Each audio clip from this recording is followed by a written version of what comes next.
Assim, o juiz visando a suficiência para a reprovação do delito e a prevenção, ele acaba por estabelecer pena cabível dentro daquele parâmetro máximo e mínimo previsto na nossa legislação. Ele vai analisar o crime e dentro desse parâmetro ele vai ver o que é suficiente para reprovar e prevenir, ou seja, para se chegar à finalidade dessa pena. As regras de aplicação da pena vão estar ligadas ao reconhecimento ou não de determinadas circunstâncias que envolvem a prática do crime. Dependendo do reconhecimento dessas circunstâncias, nós podemos ter penas diferentes, penas maiores ou penas menores. Mas o que seriam essas circunstâncias, esses elementos? Então, quando a gente fala de circunstância e elemento, é interessante que a gente consiga distinguir o que é uma e outra. Elemento é o que é elementar, o que é extremamente necessário, ele está diretamente relacionado ao tipo penal, ou seja, se aquela característica que é elementar não estiver no tipo penal, esse aí já é desconfigurado. Então, quando a gente fala de tipo penal, ele acaba descrevendo a conduta ilícita de uma forma bem direta, por exemplo, o crime de peculato. Crime de peculato é quando um funcionário público vem a se apropriar de algo público, né? Do escritório, etc, etc. Esse é o crime de peculato. O que é elementar no crime de peculato? Ser funcionário público. Porque se a pessoa, o sujeito ativo, não for funcionário público, nós temos um outro crime. Temos o crime de furto, mas não o crime de peculato. Então, essa característica funcionário público, ela é elementar. Ela não é apenas uma circunstância, não é apenas um adendo dentro do crime. Ela é elementar, ela é necessária, certo? Precisamos dela para ter o crime de peculato. Já as circunstâncias são dados, fatos, elementos ou particularidades que vêm a circundar o fato principal. Ou seja, é tudo que floreia, é a história, é como fez, a forma como agiu, quais são as suas relações, ou seja, são todos os detalhes em relação do crime. Elementar é uma coisa, detalhe é outra, detalhes são as circunstâncias, mas essas circunstâncias são muito importantes para vir a determinar uma quantia de pena eficiente.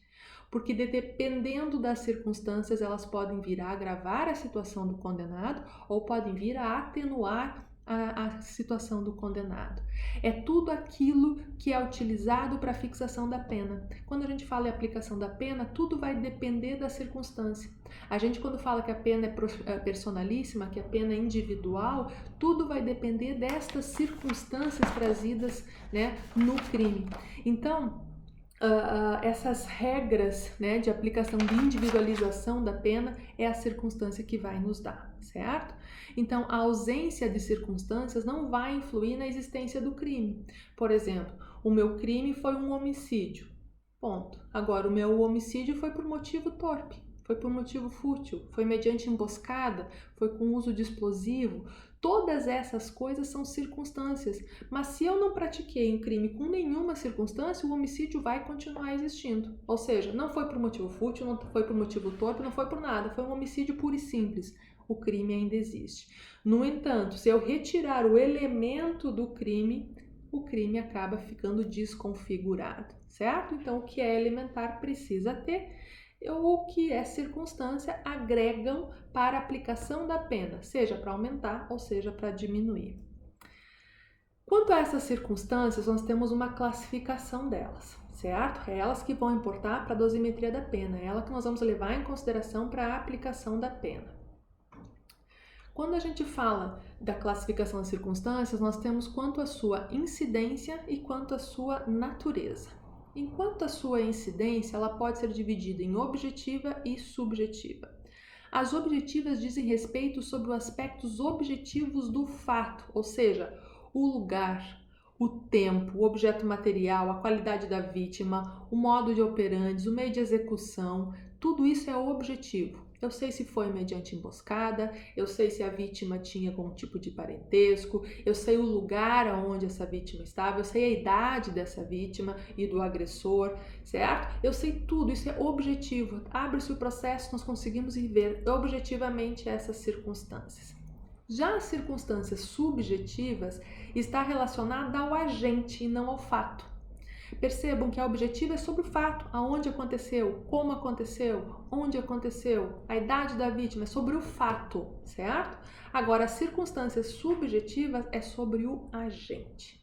Então, por isso que é subjetiva, porque está relacionada não ao fato e sim ao agente. Por exemplo, se tem antecedentes criminais, qual é a sua personalidade, a conduta social, a reincidência, a motivação do crime, tudo isso é subjetivo, certo? E o juiz vai ter que analisar, vai ter que, dentro dessa subjetividade, reconhecer isso ou não e aplicar no momento da dosimetria da pena, certo? Essa é a primeira classificação. Quanto à segunda classificação, que é a natureza, né? Quanto à natureza, nós vamos ver aí as circunstâncias judiciais como primeira característica de natureza das circunstâncias, certo? As circunstâncias judiciais, elas também se referem à primeira fase da dosimetria da pena. Então, nós vamos perceber que dentro de todas as circunstâncias, nós conseguimos dividir ela em 3 fases e as colocar nessas 3 fases para facilitar, para que o juiz possa vir aplicar uma pena adequada.